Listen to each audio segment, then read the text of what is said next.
24 मई है। आज बाबा के साकार महावाक्य सुनेंगे। मुरली का सार है, मीठे बच्चे। अमृत वेले अपने दूसरे सब संकल्पों को बंद कर एक बाप को याद करो। अमृत वेला किसके लिए है? बाबा से मिलन मनाने के लिए। केवल बाबा के ही संकल्प, बाबा के बारे में ही सोचना, बाबा से ही मिलना, बाबा से ही बातें करना। तो भगवान बोला अमृत वेले अपने सब दूसरे संकल्पों को बंद कर एक बाप को प्यार से याद करो, बाप से मीठी मीठी रूरियान करो। प्रश्न है, तुम बच्चों की हर बात में अर्थ है, अर्थ सहित शब्द कौन बोल सकता है? भगवान बोला तुम्हारा एक एक शब्द क्या हो? महावाक्य हो, माना व्यर्थ कुछ भी न हो। तो भगवान बोला ऐसे शब्द कौन बोल सकता है? उत्तर है, जो देही अभिमानी है वही हर बोल अर्थ सहित बोल सकता है। बाप तुम्हें संगम पर जो भी सिखलाते हैं वह अर्थ सहित है। देह अभिमान में आकर मनुष्य जो कुछ बोलते हुए सब अर्थ के बिना अनर्थ है ना। देह अभिमान में जो भी शब्द बोल रहे हैं सब क्या है? अनर्थ है। उससे कोई फल नहीं निकलता, फायदा नहीं होता। गीत है, नयनहीन को राह दिखाओ प्रभु। कौन सा गीत है? नयनहीन को राह दिखाओ। माने स्थूल नेत्र तो हैं, है ना, लेकिन सूक्ष्म ज्ञान के नेत्र नहीं है, जिससे मैं कौन हूँ, मेरा कौन है, और इस सृष्टि चक्र को पहचान सके। ओम शांति। ये सब गीत आदि हैं भक्ति मार्ग के। तुम्हारे लिए गीतों की दरकार नहीं, कोई तकलीफ की बात नहीं। भक्ति मार्ग में तो बहुत तकलीफ है। कितनी रस्म रिवाज चलती है, ब्राह्मण खिलाना, ये करना, तीर्थों आदि पर बहुत कुछ करना होता है। यहाँ आकर सब तकलीफ़ों से छुड़ा देते हैं। इसमें कुछ भी करना नहीं है, मुख से शिव शिव भी नहीं बोलना है। यह कायदे मुजीब नहीं है, इनसे कोई फल नहीं मिलेगा। बाप कहते हैं यह अंदर में समझना है, मतलब मुख से नहीं बोलना है। क्या समझना है? मैं आत्मा हूँ। बाप ने कहा है हमको याद करो, अंतर्मुखी हो, बाप को ही याद करना है। तो बाप प्रतिज्ञा करते हैं तुम्हारे पाप भस्म हो जाएंगे। बाबा क्या प्रॉमिस कर रहे हैं? अंतर्मुखी होके बाबा को याद करोगे तो तुम्हारे पाप भस्म हो जाएंगे। ये है योग अग्नि, जिससे तुम्हारे विकर्म विनाश हो जाएंगे। फिर तुम वापस चले जाएंगे। हिस्ट्री रिपीट होती है। ये सब अपने साथ बातें करने की युक्तियाँ हैं। अपने साथ रूरियान करते रहो। बाप कहते हैं मैं कल तुमको ये युक्ति बताता हूँ। ये भी जानते हैं धीरे धीरे ये झाड़ वृद्धि को पाएगा। माया का तूफान भी इस समय है, जबकि मैं आकर तुम बच्चों को माया के बंधन से छुड़ाता हूँ। संगम में कोई, सतयुग में कोई बंधन होता नहीं, है ना। अभी कलयुग के अंत में बंधन है, इसलिए बाबा आए हुए छुड़ाने। तो बाबा ने बोला सतयुग में कोई बंधन होता नहीं। ये पुरुषोत्तम युग भी अभी तुमको अर्थ सहित बुद्धि में है। पुरुष माने आत्मा, आत्मा को उत्तम बनाने का युग चल रहा है। तो अर्थ सहित तुम्हारी बुद्धि में, यहाँ हर बात अर्थ सहित ही है। देह अभिमानी जो बात करेंगे वह कैसे करेंगे? उनकी हर बात अनर्थ होगी। देह अभिमान में देही अभिमानी जो बात करेंगे वो अर्थ सहित होगी, उनसे फल निकलेगा। भक्ति मार्ग में कितनी डिफिकल्टी होती है। समझते हैं तीर्थ यात्रा करना, यह सब भगवान के पास जाने के रास्ते हैं, परंतु बच्चों ने अब समझा है कि वापस कोई जा नहीं सकता। भगवान बोला पहले नंबर में जो विश्व के मालिक लक्ष्मी नारायण थे उनके ही 84 जन्म बता देते हैं, तो फिर और कोई छूट कैसे सकता है? उसको भी जब लेने पड़ रहे हैं पूरे 84 जन्म, तो इस चक्र से फिर कोई कैसे छूट सकता है? तो बाबा ने कहा सब चक्र में आते हैं, तो कृष्ण के लिए कैसे कहेंगे कि वह सदैव कायम है ही है? हाँ, कृष्ण का नाम रूप तो चला गया, बाकी आत्मा तो है ना किस रूप में। ये सब बातें बच्चों को बाप ने समझाई हैं। ये पढ़ाई है, स्टूडेंट लाइफ में ध्यान देना है ना। स्टूडेंट लाइफ में क्या क्या रहता है? स्टूडेंट जब लाइफ होती है ना, तो इधर उधर दुनियादारी के जो काम है ना उसमें बुद्धि नहीं फंसाते हैं, है ना। घर वाले बोलते हैं तुम अभी पढ़ाई पे ध्यान दो, है ना। इधर उधर रिश्तेदारी, लड़ाई झगड़ा, इन सब से हटना है। और स्टडी में जब पढ़ाई की जाती है स्टूडेंट, तो उसको रिवाइज भी करता है, होमवर्क भी दिया जाता है, रेगुलरिटी होती है। तो ये सारी चीज़ें हमें उससे कंपेयर करना है।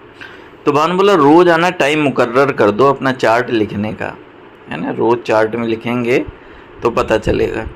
व्यापारी लोगों को बहुत बंधन रहता है, नौकरी करने वालों पर बंधन नहीं रहता, वह तो अपना काम पूरा किया खत्म। व्यापारियों के पास तो कभी ग्राहक आए तो सप्लाई करना पड़े, बुद्धि योग बाहर चला जाता है। तो कोशिश कर समय निकालना चाहिए। सबसे अच्छा समय कौन सा है? ऐसा कोई भी नहीं होगा, चाहे बिजनेसमैन हो चाहे सर्विसमैन हो, ये समय सबको मिलता है। कौन सा? अमृत वेले का समय सबसे अच्छा है। उस समय बाहर के विचारों को लॉकअप कर देना चाहिए, बंद कर देना चाहिए। कोई भी ख्याल ना आए, केवल बाप की याद रहे, बाप की महिमा में लिख देना चाहिए। क्या है बाबा की महिमा? बाबा ज्ञान का सागर, पतित पावन है। बाबा हमको विश्व का मालिक बनाते हैं, उनकी श्रीमत पर चलना है। और सबसे अच्छी श्रीमत कौन सी है? मन मना भव, दूसरा कोई बोल ना सके। कल्प कल्प यह मत मिलती है, तमो प्रधान से सतो प्रधान बनने की। बाप सिर्फ कहते हैं मामेकम याद करो, इसको कहा जाता है वशीकरण मर्द। अर्थ सहित याद करने से ही खुशी होगी। ऐसे नहीं कोई जपना है ना, मामेकम या मन मना भव, लेकिन बाबा कौन है, कैसा है, क्या करता है, हमारा क्या संबंध है, उस हिसाब से याद करेंगे तो बाबा की याद रहेगी। बाप कहते हैं अव्यभिचारी याद चाहिए। जैसे भक्ति में एक शिव की पूजा अव्यभिचारी है, फिर व्यभिचारी होने से अनेकों की भक्ति करते हैं। पहले थी अद्वैत भक्ति, एक की भक्ति करते, ज्ञान भी उसे एक का ही सुनना है। तुम बच्चे जिसकी भक्ति करते थे वह तुम्हें अब समझा रहे है ना, जिसे ढूंढ रहे थे, पुकार रहे थे, वो सम्मुख आके ज्ञान सुना रहा है। ज्ञान भी उस एक का ही सुनना है। तुम बच्चे जिसकी भक्ति करते थे वह सुना रहे हैं। मीठे बच्चे अभी मैं आया हूँ, ये भक्ति कल्ट अभी पूरा हुआ। तुमने ही पहले पहले एक शिव बाबा का मंदिर बनाया, उस समय तुम अव्यभिचारी भक्त थे, इसलिए बहुत सुखी थे, मतलब एक की केवल भक्ति करते थे। फिर व्यभिचारी भक्त बनने से द्वैत में आ गए, तब थोड़ा दुख हुआ। तो एक बाप तो सबको सुख देने वाला है। बाप कहते हैं मैं आकर तुम बच्चों को मंत्र देता हूँ, मंत्र भी एक का ही सुनो। मंत्र भी किसका सुनना है? एक शिव बाबा का। मंत्र भी एक का सुनो। यहाँ देदारी कोई है नहीं, यहाँ तुम आते हो बाप दादा के पास, शिव बाबा से ऊंच कोई है नहीं, याद भी सब उसको करते हैं। भारत ही स्वर्ग था, लक्ष्मी नारायण का राज्य था, उनको ऐसा किसने बनाया जिसकी तुम पूजा करते हो? किसको भी पता नहीं है कि महालक्ष्मी कौन है। महालक्ष्मी का आगे जन्म कौन सा था? तुम बच्चे जानते हो, वह है जगदम्बा। तुम सब माताएं हो, वंदे मातरम, सारे जगत पर ही तुम अपना दांव जमाती हो।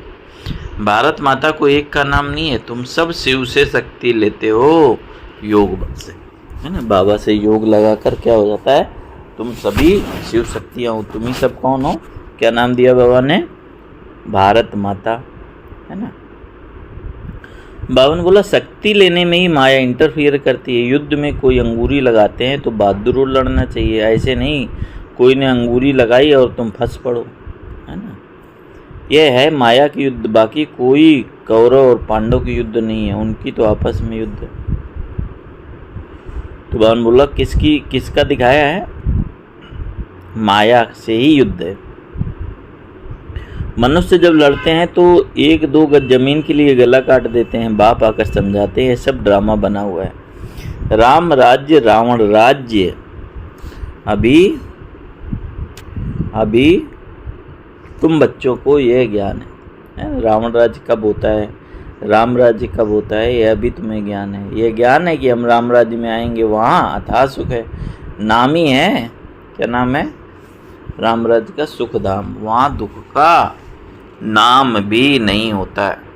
अब जबकि बाप आए हैं ऐसी रजाई देने, तो बच्चों को कितना पुरुषार्थ करना चाहिए। घड़ी घड़ी कहता हूँ कि बच्चे थको मत, शिव बाबा को याद करते रहो। वह भी बिंदी है, महात्मा भी बिंदी है, यहाँ पाठ बजाने आए हैं।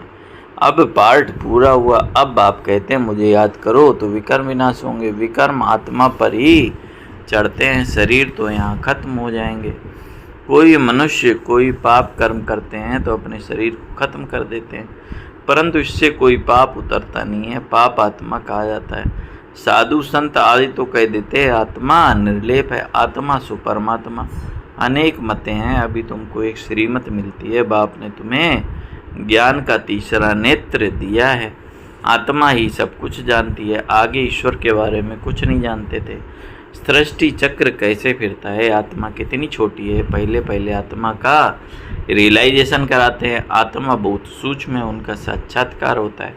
वह सब है भक्ति मार्ग की बातें, ज्ञान की बातें बाप ही समझाते हैं। वही भी बकटे के बीच में आकर बैठते हैं बाजू में, यह भी झट समझ लेते हैं, है ना।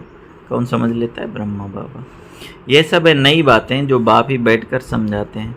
यह पक्का याद कर लो, भूलो नहीं। बाप को जितना याद करेंगे उतना विकर्म विनाश होंगे। विकर्म विनाश होने पर ही आधार है तुम्हारे भविष्य का। तुम बच्चों के साथ साथ भारत खंड भी सबसे सौभाग्यशाली है। इन जैसा सौभाग्यशाली दूसरा कोई खंड नहीं है, है ना। हम बच्चे तो हैं भाग्यशाली, सौभाग्यशाली, लेकिन साथ में भारत की भी कितनी महिमा है। इस खंड पे ही भगवान आते हैं, यहाँ बाप आते हैं। भारत ही हेवन था, जिसको गार्डन ऑफ अल्लाह कहते हैं। तुम जानते हो बाप फिर से भारत को फूलों का बगीचा बना रहे हैं। हम पढ़ते हैं वहाँ जाने के लिए, साक्षात्कार भी करते हैं। ये भी जानते हैं कि ये वही महाभारत लड़ाई है, फिर ऐसी लड़ाई कभी लगती नहीं है। तुम बच्चों के लिए नई दुनिया भी ज़रूर चाहिए। नई दुनिया थी ना जब भारत स्वर्ग था, 5000 वर्ष हुए, लाखों वर्ष की बात नहीं। लाखों वर्ष कहे होते तो मनुष्य अनगिनत हो जाए। ये भी कोई की बुद्धि में नहीं बैठता कि इतने हो कैसे सकते हैं, जबकि इतनी आदमशुमारी है नहीं। तो बावन का अभी तुम समझते हो कि आज से 5000 वर्ष पहले हम विश्व पर राज करते थे और खंड नहीं थे, वह होते हैं बाद में। तुम बच्चों की बुद्धि में ये सब बातें हैं और किसकी बुद्धि में बिल्कुल नहीं है। थोड़ा भी इशारा दो तो समझ जाएं, बात तो बराबर है। हमारे पहले ज़रूर कोई धर्म था। अभी तुम समझा सकते हो कि एक आदि सनातन देवी देवता धर्म था, वह प्रायलोप हो गया, है ना। तो पूरा जन्मों की कहानी उसको समझा सकते हो। कोई अपने को देवता धर्म के कह नहीं सकते, समझते ही नहीं कि हम आदि सनातन देवी देवता धर्म के थे। फिर वह धर्म कहाँ गया, हिंदू धर्म कहाँ चला गया, कोई का भी इन बातों में चिंतन नहीं चलता। तुम बच्चे समझा सकते हो। बाप तो है ज्ञान का सागर, ज्ञान की अथॉरिटी, तो जरूर आकर क्या किया होगा, ज्ञान सुनाया होगा। ज्ञान से ही फिर सदगति होती है। इसमें प्रेरणा की बात नहीं। बाप कहते हैं जैसे अब आए हैं वैसे कल्प कल्प आता हूँ, है ना। बाबा जैसे इस बार समझा रहे हैं वैसे कल्प कल्प आकर समझाते हैं। तो बाबा बोला कि कल्प बाद भी आकर फिर सब बच्चों से मिलेंगे। तुम भी ऐसे चक्कर लगाते हो, राज्य लेते हो, है ना। कौन सा राज्य? स्वराज्यधिकारी बनते हो। तो बाबा बोला यह बेहद का नाटक है। तुम सभी कौन हो? एक्टर हो। आत्मा एक्टर होकर क्रिएटर, डायरेक्टर और मुख्य एक्टर को न जाने तो वह क्या काम की, है ना। अपना रोल भी अच्छे से नहीं प्ले कर पाएगी जब उसको ड्रामा की स्टोरी नहीं पता, कौन डायरेक्टर है वह नहीं पता, है ना। तो वो कैसे रोल करेगी। तो वह आत्मा किस काम की? तुम बच्चे जानते हो कि कैसे आत्मा शरीर धारण करती है और पार्ट बजाती है। अब फिर वापस जाना है, इस पुरानी दुनिया का अंत है। कितनी सहज बात है। तुम बच्चे ही जानते हो कि बाप कैसे गुप्त बैठे हैं। गोदरी में करतार देखा, अब देखा कहें या जाना कहें, बात एक ही है। माना गोदरी में करतार देखा या जाना, है ना। जो अव्यक्त होने के बाद आत्माएं आई, उन्होंने देखा नहीं है ना। ब्रह्मा बाबा के तन में शिव बाबा को ज्ञान सुनाते हुए लेकिन जान लिया। तो बाबा ने बोला बात एक ही है, इक्वलेंट ही है। तो इसलिए बाबा कह रहे हैं ये सब सारी किसकी बात है?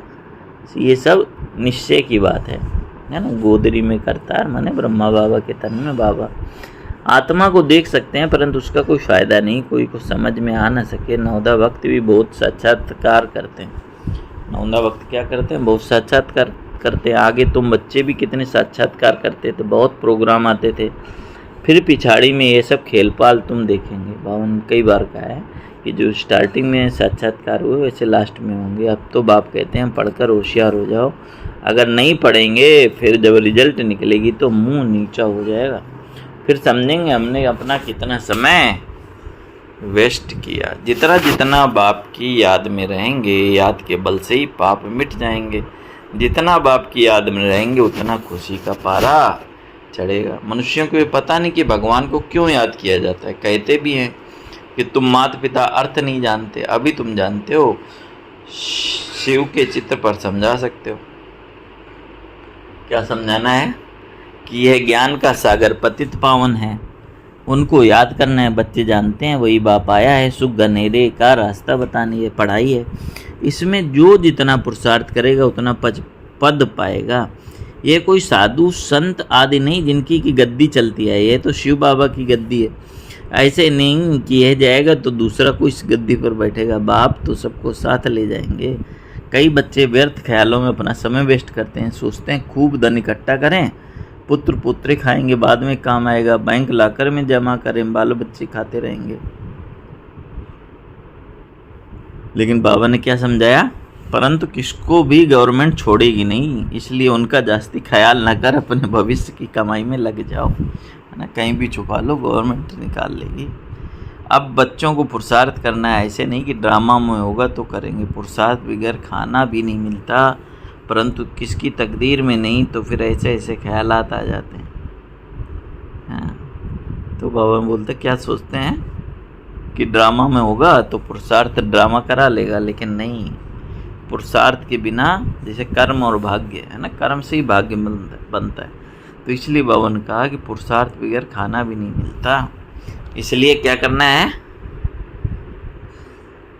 तकदीर में नहीं है तो फिर ईश्वरी तदबीर भी क्या करेंगे। जिनकी तकदीर में है वह अच्छी रीत धारण करते हैं और कराते हैं। बाप तुम्हारा टीचर भी है तो गुरु भी है, तो उनको याद करना चाहिए। सबसे प्रिय बाप, टीचर और गुरु ही होते हैं। दुनिया में भी सबसे जो घनिष्ठ संबंध है बाप, टीचर और गुरु का, उनको तो याद करना चाहिए। बाबा युक्तियाँ तो बहुत बतलाते हैं, तो साधु संताद को भी निमंत्रण दे सकते हो। अच्छा, मीठे मीठे शिगलदेह बच्चों प्रति माता पिता बाप दादा का याद प्यार, गुड मॉर्निंग। रूहानी बाप की रूहानी बच्चों को नमस्ते। हम रूहानी बच्चों की रूहानी बाप दादा को याद प्यार और नमस्ते नमस्ते नमस्ते। शुक्रिया बाबा, शुक्रिया। धारणा के लिए मुख्य सार है, पुरुषार्थ कर अपनी भविष्य कमाई में लग जाना है। ड्रामा में होगा तो कर लेंगे यह कहकर पुरुषार्थहीन नहीं बनना है। सारे दिन में जो पाप होते हैं या किसी को दुख देते हैं तो क्या करना है, नोट करना है, सच्चाई से बाप को सुनाना है, फिर साफ दिल बन एक बाप की याद में रहे, सब हिसाब चुकतू करने हैं। वरदान है, ताज और तख्त को सदा कायम रखने वाले निरंतर स्वतः योगी हो। ताज और तख्त को सदा कायम रखने वाले निरंतर स्वतः योगी भाव। विस्तार है, वर्तमान समय बाप द्वारा सभी बच्चों को ताज और तख्त मिलता है। अभी का यह ताज व तख्त अनेक जन्मों के लिए ताज तख्त प्राप्त कराता है। विश्व कल्याण की जिम्मेदारी का ताज और बाप दादा का दिल तख्त सदा कायम रहे। कौन सा ताज और तख्त हो गया, एक तो कल्याण जिम्मेदारी का हो गया ताज और बाप दादा का दिल तख्त हो गया तख्त। तो निरंतर स्वतः योगी बन जाएंगे, उन्हें किसी भी प्रकार की मेहनत करने की बात नहीं, क्योंकि एक तो संबंध का है, तो इसलिए बाबा ने बोला एक तो संबंध समीप का है और दूसरा प्राप्ति भी क्या है, अखुट है। जहाँ प्राप्ति होती है वहाँ स्वतः याद रहती है। इसलिए बाबा ने कहा कि ये ताज और तख्त सदा कायम रहे। स्लोगन है, प्लेन बुद्धि से प्लेन को प्रैक्टिकल में लाओ तो सफलता समाई हुई है। प्लेन बुद्धि माने कोई व्यर्थ की बातें नहीं, केवल बाबा और मैं, उस तरह से कोई भी कर्म करोगे तो सफलता समाई हुई है। व्यक्ति सारे रॉयल्टी, रूहानी रॉयल्टी और प्योरिटी की पर्सनालिटी धारण करो। विस्तार है, दुख अशांति की उत्पत्ति किससे होती है, दुख और अशांति की उत्पत्ति अपवित्रता से होती है। जहाँ अपवित्रता नहीं वहाँ दुख अशांति कहाँ से आई। आप सब पतित पावन बाप के बच्चे मास्टर पतित पावन हो, तो जो औरों को पतित से पावन बनने का रास्ता बताता है तो वह स्वयं भी पावन हो जाता है ना। तो बाबा ने बोला ऐसी पावन पवित्र आत्माओं के पास सुख और शांति स्वतः ही रहती है। तो इसलिए सबसे बड़े से बड़ी मानता है ही पावन बनना। आज भी इसी मानता के आगे सभी सिर झुकाते हैं ना। तो सबसे बड़ा कर्तव्य, सबसे बड़ी मानता, पवित्र रहना। अच्छा, ओम शांति। तो बावन बोला अमृत वेले क्या करना, केवल एक बाप की याद में, सारे संकल्पों को बंद कर एक बाप को ही याद करना है, बाबा से मीठी मीठी बातें करना है। प्रश्न था कि हर बात में अर्थ है, अर्थ सहित शब्द कौन बोल सकते हैं? अर्थ सहित